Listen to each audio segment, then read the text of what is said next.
Photonics is another company which has been doing the rounds in the markets. Lots of buzz around that company.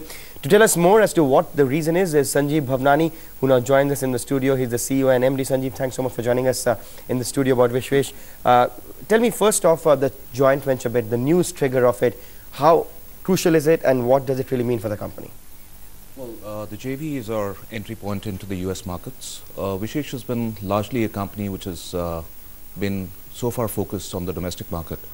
This is a very important breakthrough for us, and equally important is the fact that we've entered the US market with a $20 million direct order from a Fortune 500 company, and this is the first one that they have actually given in the space of knowledge process outsourcing or PPO. To any company anywhere in the world. But Sanjiv, can you distinguish for us, given that you were making your first move into the US market, what made it come through for you? So what would be your core competency in terms of delivering it? Well, what makes it happen is possibly an attitude and thorough understanding that we have of the market. The KPO, BPO space is something which is, KPO is fairly new, but the BPO space is something which we've been studying very closely for a long time now. There have been opportunities in the past, but nothing which really excited us.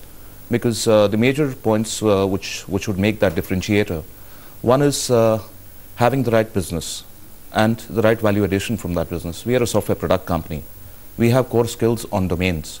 And which would be in the direct broadcasting or the communication side of it? Well, the process that we are taking on is in the VSAT area, which is for broadcast. However, the strengths that we have, our core competencies lie in our strengths in creating intellectual property in the space of ERP, enterprise products, enterprise software.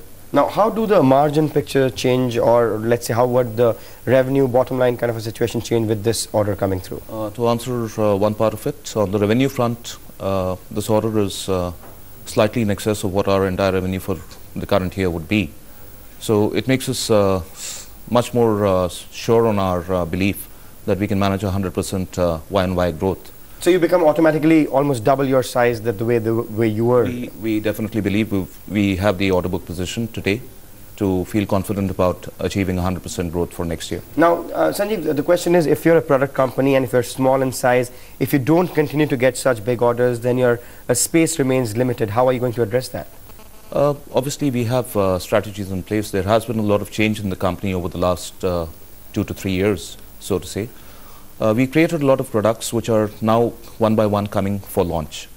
The success of these products in the market is also making us fairly sure of our the robustness of our growth on the coming period.